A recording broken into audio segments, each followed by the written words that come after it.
భక్తులారా, ఈ ప్రపంచంలో అన్నిటికంటే భయంకరమైన శిక్ష ఏమిటో తెలుసా?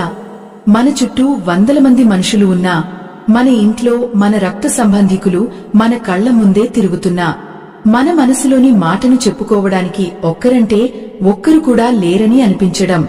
ఆ ఒంటరితనం ఒక నిశ్శబ్ద విషంలా గుండెల్లోకి ప్రాకుతుంటే, ఆ వేదనను ఎవరికీ వివరించలేక లోలోపలే రగిలిపోతూ కళ్లల్లో నీటిని కూడా బయటకు రానియకుండా గొంతులోనే అణచివేసే ఆ నరకం వర్ణనాతీతం. ఈ ఆధ్యాత్మిక రహస్యం మీకు పూర్తిగా అర్థం కావాలన్నా, దైవానుగ్రహం దక్కాలన్నా ఈ వీడియోను ఎక్కడా ఆపకుండా చివరి వరకు చూడండి. అయ్యో, ఒక్కసారి ఆలోచించండి. మీరు అందరికోసం కష్టపడతారు, అందరి సంతోషం కోసం మీ ఇష్టాలను చంపుకుంటారు, ఎదుటివారి కళ్లల్లో ఆనందం చూడాలని మీ ప్రాణాలను సైతం లెక్క చేయకుండా తపిస్తారు. కాని చివరికి మీకు దక్కేది ఏమిటి? నువ్వేం చేశావు మాకోసం అనే ఒకే ఒక్క కఠినమైన ప్రశ్న. ఆ మాట విన్నప్పుడు గుండెల్లో ఏదో ఇనుప చువ్వ దిగినట్లు అనిపిస్తుంది కదూ. అప్పుడు మనసు అరుస్తుంది, కేకలు వేస్తుంది. కాని ఆ ఆర్తనాదం ఎవరికీ వినిపించదు. ఎందుకంటే లోకం కేవలం మాటలను మాత్రమే వింటుంది, కాని మనసు పడే ఆవేదనను చూడలేదు.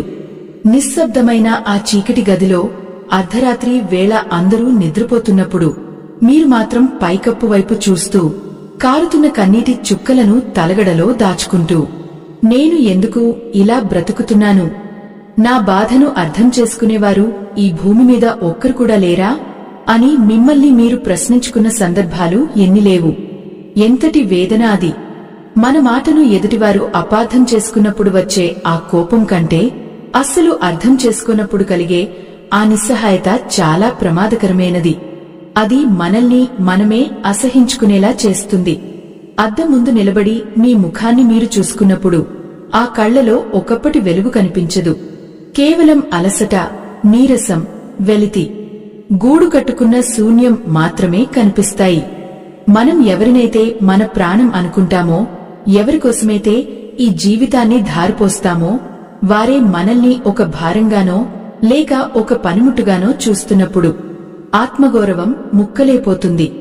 అప్పుడు అనిపిస్తుంది, ఈ లోకంలో మనకంటూ ఎవరూ లేరు, మనం ఒంటరిగా వచ్చాం, ఒంటరిగానే పోతామని. కాని భక్తులారా, ఈ ఒంటరితనం వెనుక ఒక అద్భుతమైన సత్యం దాగి ఉంది.